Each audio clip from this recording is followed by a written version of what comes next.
Hey guys, how's it going? Hope you're doing well. My name is Crown, and today I'm going to read you some very interesting stories that I hope that you're gonna love. And now, without further ado, let's go!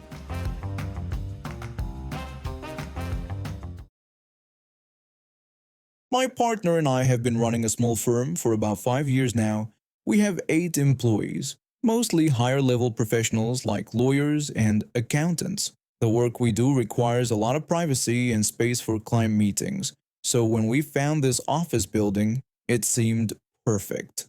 We've got about 3,500 square feet, which sounds like a lot for 8 people, but we need large individual offices and several conference rooms. The building sits next to a park in a quiet residential area, and we share it with just one other tenant, a daycare center. When we signed the lease, one of the key provisions was parking. The lease explicitly gave us exclusive rights to all 24 spots in the back parking lot. The daycare had their own smaller lot in front of the building with about 10 spaces. Now, we never needed all those spots. On any given day, we'd use maybe 8 for staff and a few more when clients came in, and the rest just sat empty. From day one, I noticed the daycare parents were using our lot. Their front lot was always packed with staff vehicles, so parents would swing around back to drop off their kids. Some of the daycare staff even parked there regularly. Honestly, I didn't mind at all. We had over a dozen empty spots every single day, and it was actually kinda nice having the energy of happy children around in the mornings and afternoons. Everyone seemed to benefit from the arrangement, and I figured we were all just being neighborly. For years this worked fine.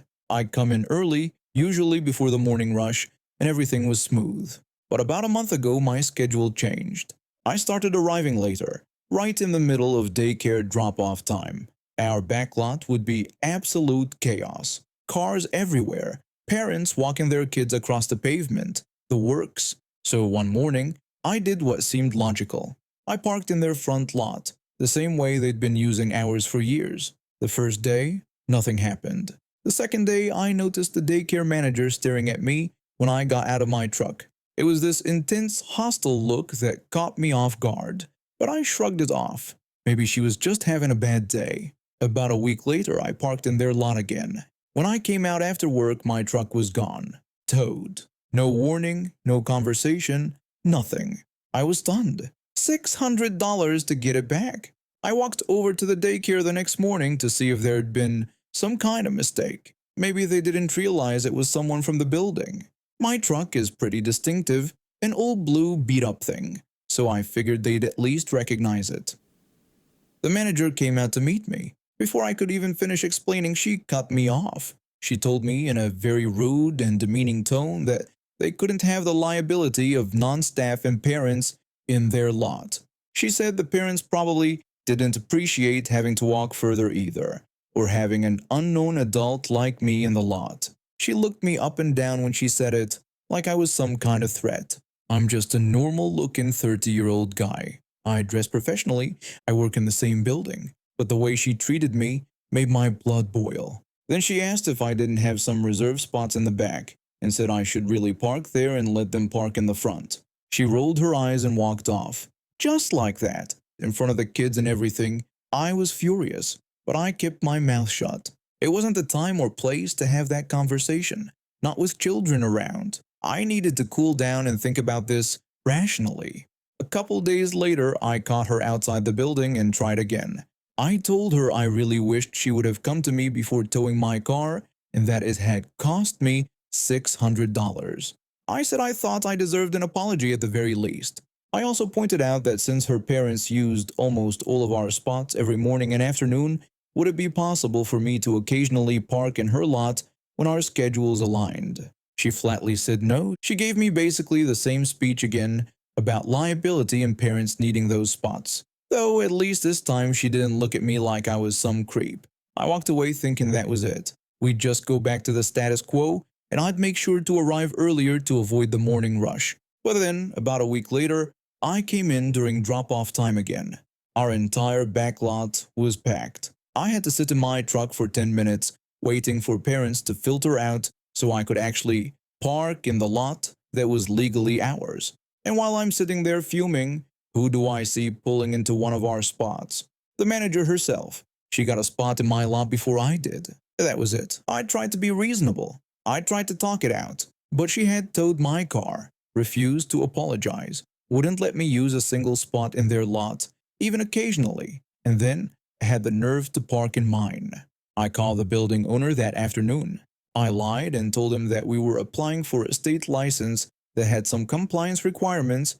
I explained that one of them was that we needed to have controlled access to our parking area and asked if it would be possible to install a gate with employee and guest pass access only. I assured him our company would cover the entire cost. He said it sounded fine and told me to go ahead. It was that easy. 2 weeks later, the gate was installed. I made sure to drive in early that first morning. I positioned myself at the corner window in my office where I had a perfect view of the back lot. What unfolded was absolutely glorious. The first daycare staff member arrived and tried pressing various codes on the keypad. Nothing worked. She tried a few more times, then pulled out her phone. More staff arrived. Same confusion. Their front lot started filling up completely. Then the parents arrived. One of the daycare staff members had to stand at the gate explaining to each confused parent that they no longer had access to the back lot. Their front lot was already full, so parents started double parking, creating total gridlock.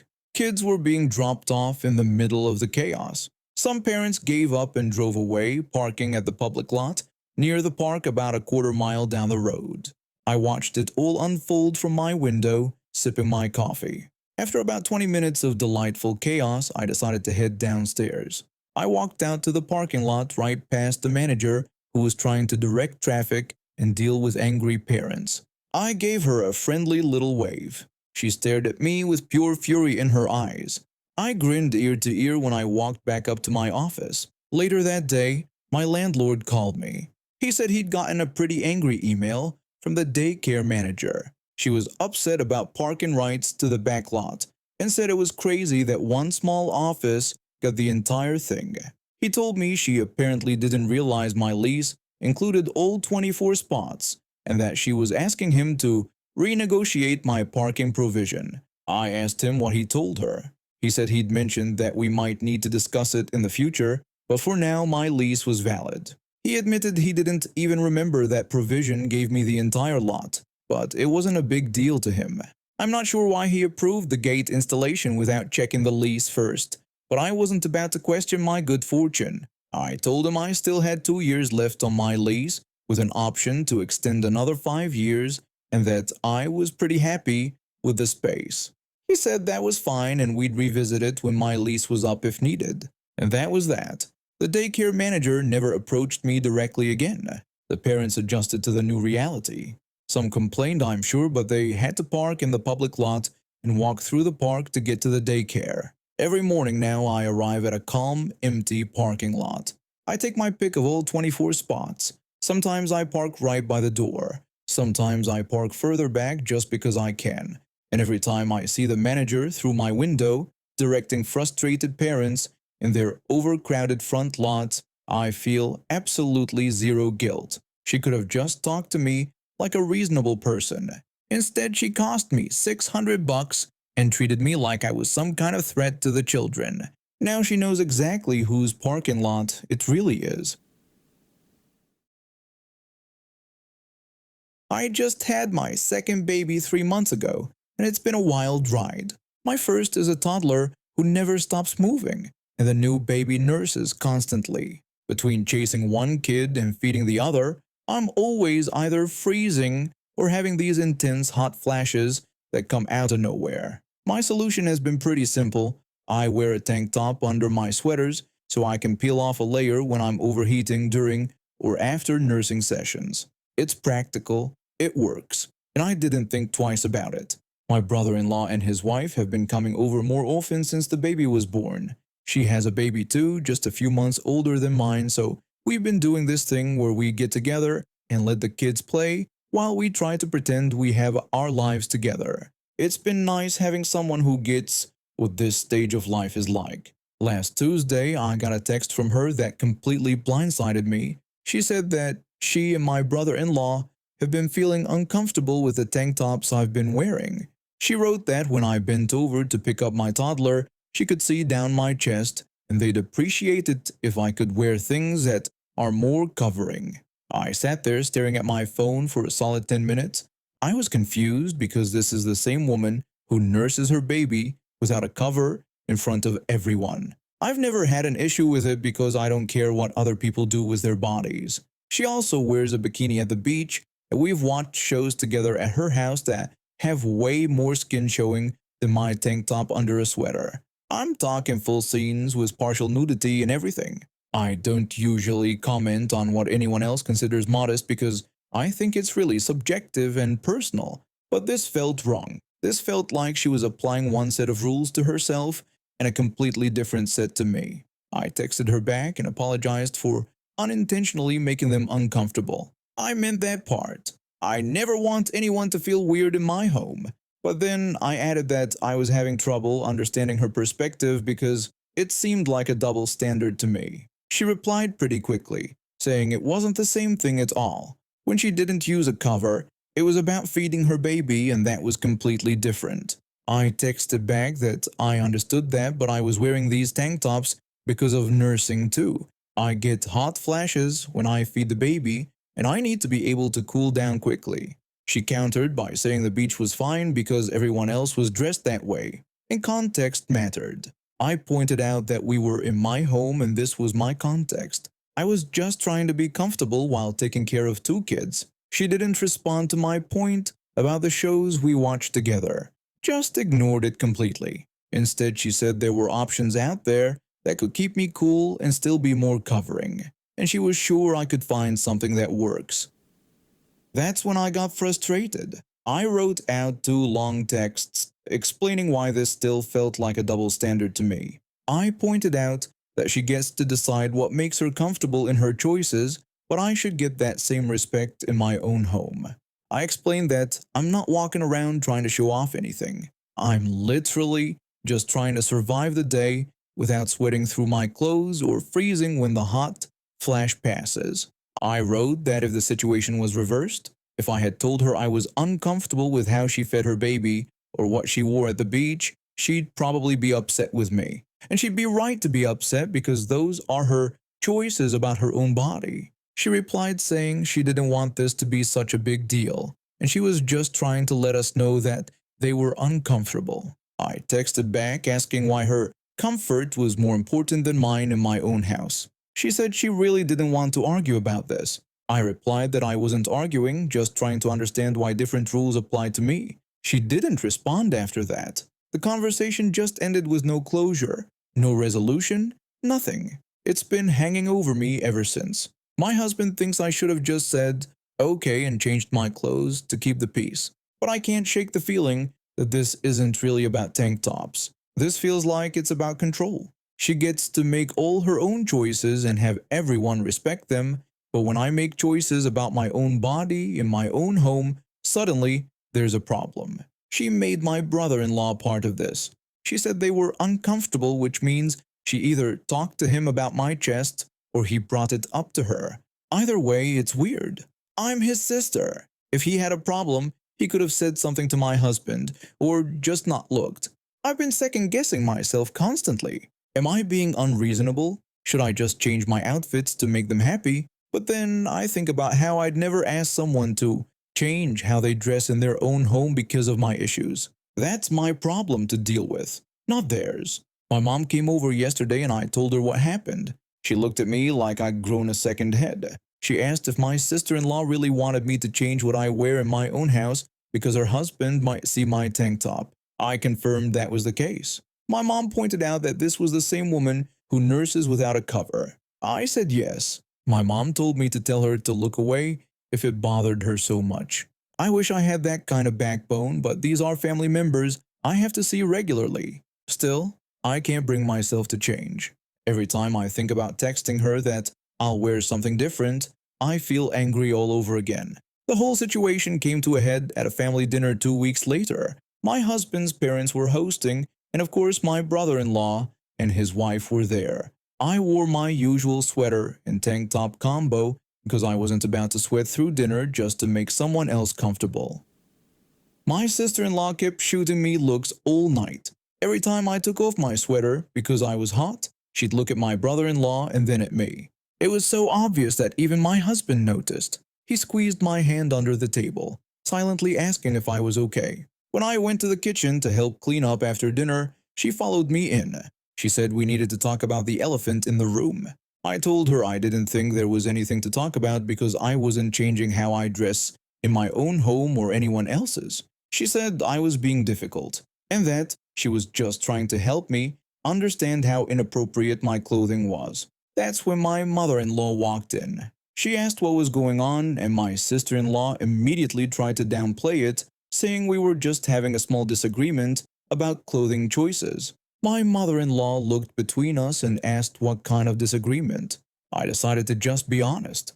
I explained the whole situation, how my sister-in-law had texted me saying they were uncomfortable with my tank tops, and how I felt it was a double standard given her own choices. My mother-in-law listened quietly, and then she did something I didn't expect. She turned to my sister-in-law and said that what I wore in my own home was my business, and if she had a problem with it, she didn't have to visit. She added that it was incredibly rude to police another woman's clothing, especially when that woman was caring for a newborn and a toddler. She also pointed out that she'd never seen me wear anything inappropriate, and a tank top under a sweater was perfectly modest.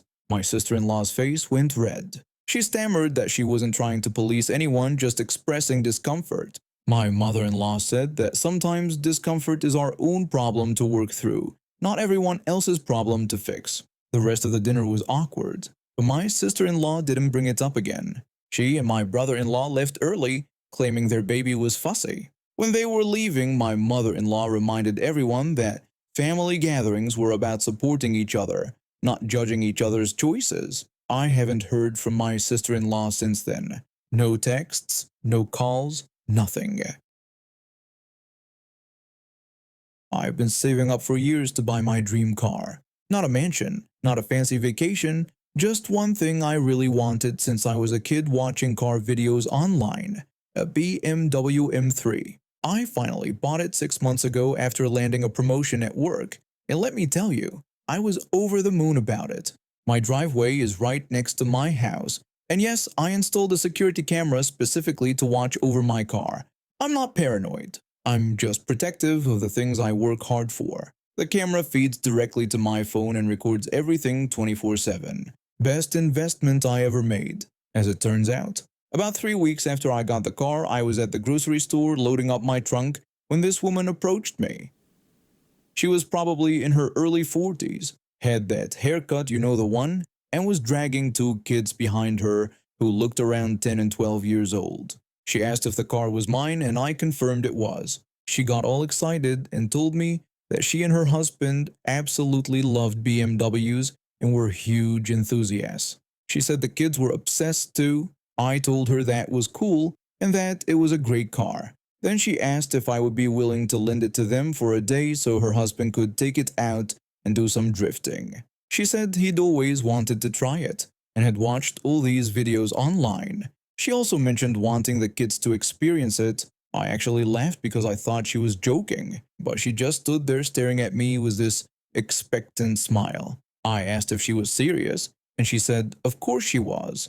She assured me they'd take really good care of it and that her husband was an excellent driver. I told her no and that I didn't lend my car to anyone. She tried to convince me by saying I shouldn't be selfish and that it was just a car. She said I'd be making her family so happy and that the kids had been begging to ride in a real BMW. I repeated that I wasn't going to do it. I explained that this was my car that I'd saved years to buy, and I wasn't letting strangers drive it, let alone drift in it. Her whole demeanor changed. Her smile dropped and her eyes got all narrow. She got offended and said we weren't strangers because we were neighbors. She told me she lived 4 houses down from me. That's when I realized I had seen her around the neighborhood but never actually talked to her before. Still didn't change anything. I told her that didn't matter, and the answer was still no. She called me completely unreasonable and asked what kind of person refuses to share something that would bring joy to children. I told her the kind of person who doesn't want their car totaled, and I said I had to go. I got in my car and drove off. I could see her in my rearview mirror, just standing there looking furious, her kids tugging at her arms. 2 nights later, around 3 in the morning, my phone started buzzing like crazy. The security camera was sending me motion alerts. I grabbed my phone and pulled up the live feed, and what I saw made my blood boil. 3 teenage boys, clearly her older kids I hadn't seen before, were in my driveway with a jack and tire iron, removing my wheels. All 4 of them. They were working fast and had obviously done this before, or at least watched enough videos to know what they were doing. I immediately called the police and ran outside in my pajamas. The kids saw me coming and tried to run, but one of them tripped over the jack and went sprawling. The other 2 hesitated, and by then I was blocking the driveway entrance with myself, yelling at them to stay put. I shouted at them not to move and told them the cops were on their way. The oldest one said they weren't doing anything. I let them know that my camera had caught everything, all of it. Their faces went white. The police showed up within 5 minutes, which was impressive. The officers took one look at the scene, my car sitting on the jack, with 3 wheels already off and one loosened, and immediately cuffed all 3 boys. They were 16, 14, and 13, as it turned out. The oldest one started crying almost immediately when the officers began questioning them. The officer asked who had put them up to this, noting that it seemed pretty sophisticated for teenagers acting alone. The oldest kid broke down and admitted their mom had made them do it. He said she told them the guy who owned the car was a jerk who wouldn't share, and he deserved to have his car messed up. The officer asked if their mom had actually told them to steal someone's tires. The middle kid explained that she said, "It wasn't really stealing, just teaching me a lesson." He mentioned she was really mad after I wouldn't let their dad drive the car. The youngest one was sobbing at this point. He said she had promised they wouldn't get in trouble and that there wouldn't be cameras. I showed the officers the full footage from my phone. Crystal clear video of all 3 kids, time-stamped, showing everything from them entering my driveway to starting the theft. The officers asked where they lived, and of course it was Karen's house. 2 officers went down to her house while 2 stayed with me and the boys. I could hear the shouting from 4 houses away. Karen was screaming about how I was ruining her children's lives, how this was all my fault for being selfish, how her husband was a better driver than me anyway and deserved to drive the BMW more. Her husband apparently had no idea what she'd planned. He came out apologizing profusely, looking absolutely mortified. The officers brought Karen back to my driveway in handcuffs. She was still ranting.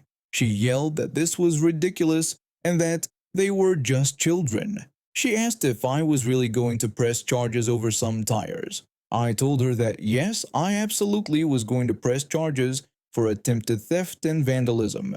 She insisted they would have returned the tires eventually and that this was all blown out of proportion. The officer told her she had instructed minors to commit a crime and that it was a serious offense. She got charged with conspiracy to commit theft, contributing to the delinquency of minors, and a few other things I can't remember. The 3 boys got charged as juveniles. Her husband filed for divorce 2 weeks later, according to my other neighbors, who actually talked to people on the street. My insurance covered everything. I'd been at the production company for about 6 months when everything changed. I'd wake up early, get to the office by 7:30 in the morning, and power through everything before most people finished their second coffee. By noon, I'd be done with everything on my plate for the day. At first, I thought this was a good thing. I was efficient, I was productive. I figured management would love that I could handle my workload so well. One Thursday afternoon, my supervisor pulled me into his office. He was a middle-aged guy who wore the same 3 ties on rotation and drank diet soda like it was water. He thanked me for coming in and asked me to close the door behind me. I sat down confused. His tone wasn't angry, but it wasn't friendly either. I asked if something was wrong or if I'd missed a deadline. He told me no, that my work was fine and that was what he wanted to talk about. I didn't understand what he meant. He explained that he'd been getting feedback from other departments. People were noticing that I finished my work too early. I was confused and said I thought being efficient was good. He agreed that in theory it was, but then He explained the real problem. When I finished by noon every day, it made other people look bad. It made them wonder why they needed 8 hours to do what I did in 4. I was being criticized for being good at my job. I asked him what he wanted me to do. Should I help my coworkers with their projects or take on additional responsibilities? I told him I was happy to do more. He leaned back in his chair and shook his head. He told me not to do that. He said I should just look busier, click my mouse more, shuffle some papers around, look serious and stressed, like everyone else. I asked if he wanted me to pretend to work. He said he just wanted me to fit in better with the team. That was all he was saying. I left his office feeling like I'd entered some kind of alternate reality. But if that's what they wanted, that's exactly what they'd get. The next day, I started my performance. I remembered that movie Office Space and decided to channel my inner corporate drone. I came in with a clipboard I didn't need and walked around the office with it constantly. I'd pause at random cubicles, nod thoughtfully at nothing, and scribble meaningless notes. At my desk, I'd open spreadsheets and squint at them like I was decoding nuclear launch codes. I'd furrow my brow, lean in close to the monitor, then lean back and stroke my chin. Sometimes I'd even shake my head and mutter to myself. I scheduled fake meetings on the shared calendar, things like Q4 strategy, alignment session, and cross-departmental workflow optimization review. The meetings didn't exist, but they blocked off chunks of my calendar and made me look important. The printer became my best friend. I'd send blank documents to print, just empty pages, and then walk to the printer with purpose, grab the papers, look at them seriously while walking back to my desk, and file them away. Sometimes I'd make the trip 3 or 4 times in an hour. I even brought in a second monitor from home. I set it up with random graphs and charts that meant absolutely nothing. Stock photos of business analytics, colorful pie charts with no labels. It looked impressive from a distance, which was all that mattered. Within days, everything changed. My supervisor walked by my desk and gave me an approving nod. A manager from another department complimented my dedication. Someone from upper management stopped to tell me they appreciated my strong work ethic. I thanked them and said I was just trying to do my best. They told me it really showed and to keep it up. 2 weeks into my act, my supervisor called me back into his office. This time his tone was completely different. He wanted to let me know that they were promoting me to senior coordinator. I asked if he was serious and said that was great news. He told me I'd really turned things around. Management was impressed with my commitment and my visible dedication to the work. I thanked him and left his office trying not to laugh. There was another person on my team who worked incredibly hard. She stayed late, helped everyone, took on extra projects. She didn't get the promotion. I did, because I walked around with a clipboard and printed blank pages. The promotion came with a nice raise, but more importantly, it gave me visibility in the company. 3 months later, a position opened up in a different division, one that valued efficiency and results over appearances. I applied, interviewed, and got the job. That was years ago, and I'm still with that same company today. I'm in a department now where finishing early is celebrated, where efficiency matters, where substance beats performance. But sometimes I run into people from my old department at company events. An old coworker recognized me once and said they remembered me. They said I was like some kind of corporate wizard and asked how I managed everything so well back then. I just told them I had a good system.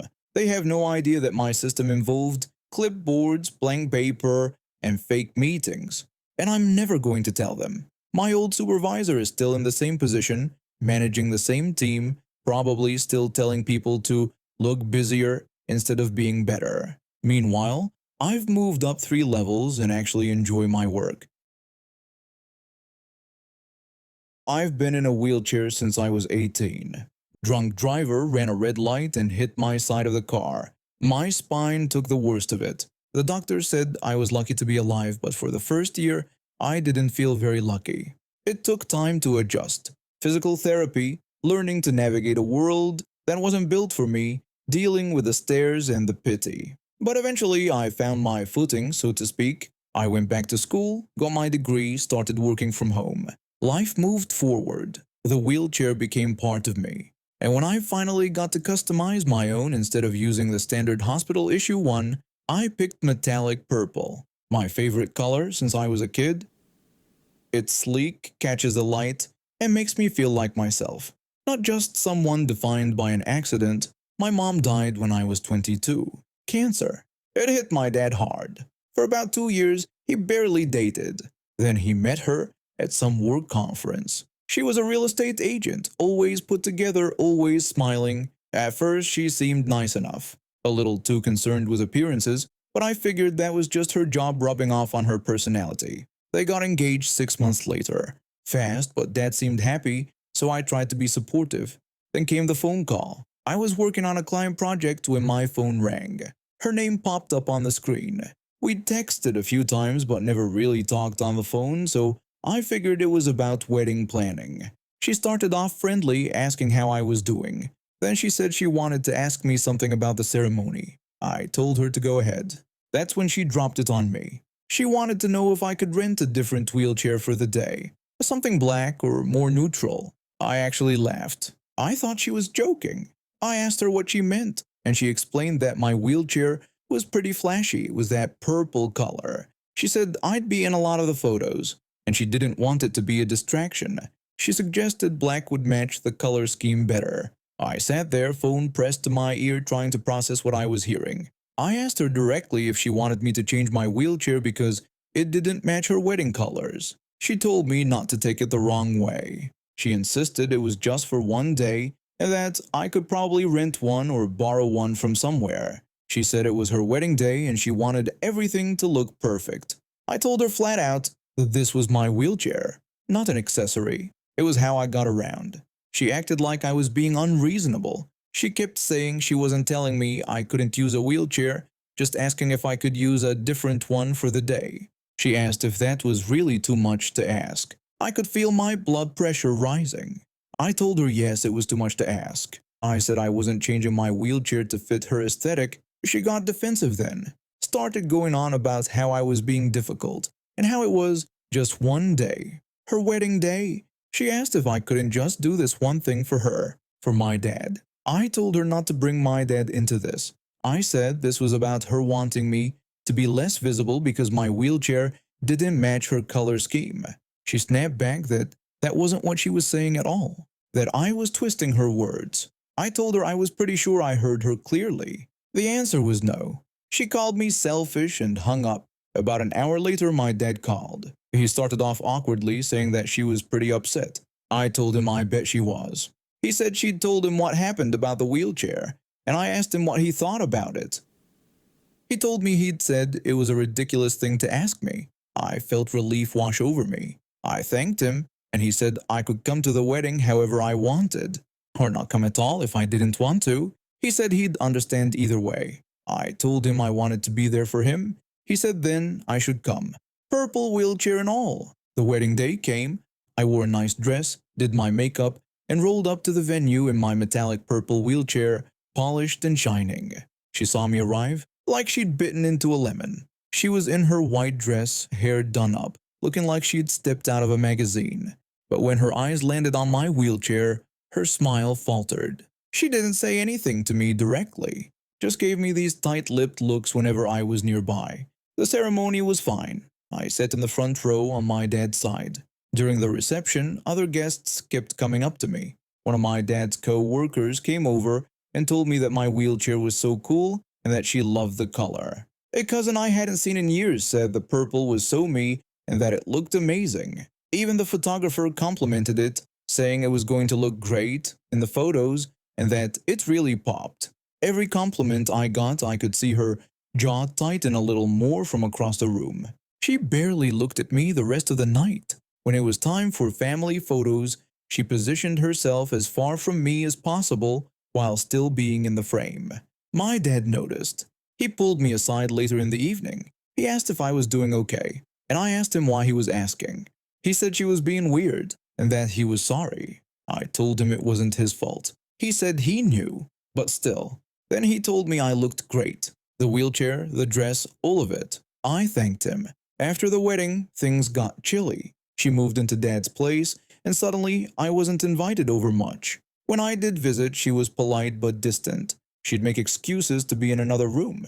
If we were ever in the same space, she'd talk to everyone but me. A few months later, Dad mentioned she'd been complaining to him about me again. Something about how I made her wedding about me by refusing to compromise. He shut that down fast, told her she was being unreasonable, and that if she couldn't accept me the way I am, that was her problem, not mine. She hasn't brought it up since. We exist in this weird space where we're technically family but barely acknowledge each other, and honestly, I'm fine with it. And now we have reached the end of today's stories. Thank you for watching, and see you next time.